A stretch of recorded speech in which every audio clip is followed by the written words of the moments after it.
Hello, and welcome back to another episode with Raph King and Mr. Tango here. You'll have to excuse his muddy face. We were pulling weeds today, and he was helping in his own special way. But today we're going to talk about should you accept food from clients? This is something that I go over in my book, but it is also something that I want to do a video about. I guess it's mainly for other massage therapists, as I don't think I would really discourage clients from giving gifts, but I have talked about this with other massage therapists and clients before, and so let's go ahead and get into it. Like, what's my personal opinion on it, and how are we normally trained in the field? What's practical? What does this really look like? So, as we're trained, no. Normally, you should not accept food from clients, and this could be for a number of reasons, right? Either they're not aware of your food allergies, and that should be your responsibility. Because if you are aware that you have food allergies and you don't know what's in food, that's on you. I don't know if you should really risk that, right? Or what if you don't know that you have certain allergies, right? What if that's the first time that you find out because it's in a dish that you didn't know how it was prepared? But I find a lot of the time that when people talk about not accepting food from clients, it comes from this place of total fear, right? That the client's gonna try and poison them or something like that. And I think that's, personally, I know we live in a pretty crazy world, and we're living in a time right now where it feels like everyone's out to get everyone, and you can't even walk to your car sometimes without having this feeling like you're being watched or someone's out to get you. So I totally understand that there's this ominous, almost like impending doom feeling constantly right now, and I hope that changes. I really do, but I don't think it should be something that governs you. And I know it's just easy to say, right? I could totally be all talk. There are things that I'm afraid of, that I'm avoiding, but I really don't think that the clients that I interact with would ever want to do me any harm. And I think it's a bit of an insult to look at these people as if they would purposefully or accidentally, put rat poison in my food or something like that. Sure, you don't truly know anybody, but the clients that I work with, I love so much. I wouldn't work with them if I didn't love them and if I didn't trust them. So to think that they would purposefully want to hurt me is, I don't know. I think it's kind of mean to them. Me personally, I don't have any food allergies. I like most foods, and I like food in general. I really like eating. I really, really do. But I find it to be a total honor when somebody offers me food. I really, really do. It's, I think it's really cool, the philosophy behind it. It's one of those things that, they want to make sure you're okay. They put this hard work into prepping this food. It's something that they're proud of, that they're happy with, that they put some love into. It's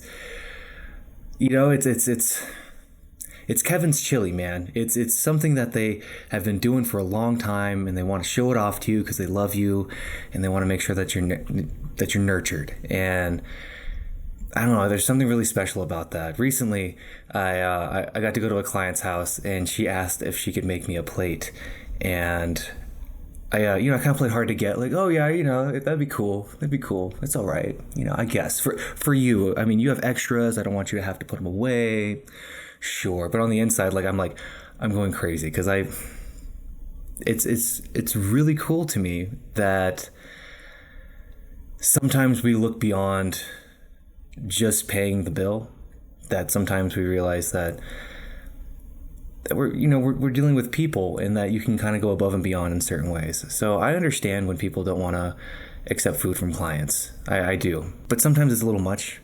I had a roommate who was also a massage therapist, and he had another job as well in the cannabis industry. And you could tell that the management in the cannabis industry had kind of affected the way that he saw business. I remember one day I came home and I had some cookies from a client, and I was very proudly eating them because they were amazing and they were so good. And he just starts going off about how you can't trust them, and that they aren't. That's Like I'm already getting flustered about it, right? And he was almost talking about somebody who gave me cookies as like, I couldn't think of them as like a real person. Like they're a number, they're a client, right? They are a customer, and that's all they're good for. And I don't like to do business that way. I think I'm successful because I don't think of the people in my life, the clients that I get to serve, as just customers or just a way of making money, right? And so that always sat with me. That always sat because like that's how he lives his existence, is me versus them. But also I need them to make money off of them. And it just seems like such a hectic way to live. So I guess in summation, I'm totally fine with accepting food from clients. I'm fine with accepting gifts from clients. I'm totally honored, actually. I'm more than fine. I think it's amazing when somebody goes out of their way to do that. Even when, there's like they order a pizza and there's like a couple of slices left and like, can I send this home with you? Like, oh my, yes. It's strange because massage on the outside appears to be very easy to do, right? Like it can be very gentle and flowy and gliding, and it doesn't seem like it takes a whole lot of energy, but man, I feel like it does. I don't know if I'm doing it wrong or something like that, but I consume a lot of calories, and I go through it all. I mean, I'm constantly feel like I'm moving and working and gripping and pushing, and I love food. I really do. And I love anybody who is going to extend that type of friendship to me. I appreciate it, at least. And for the massage therapists out there who don't appreciate it, I still appreciate you. That's an okay boundary to have. I think so. It's okay if you don't want to eat somebody's food. But I digress. Thank you so much for hanging out with me today. I thoroughly appreciate you and your attention. Feel free to check out my book sometime. You can find that at the website. You can also book your massage at the website, which I totally recommend that you do. Thanks again for hanging out with me. I'll totally see you in the next video.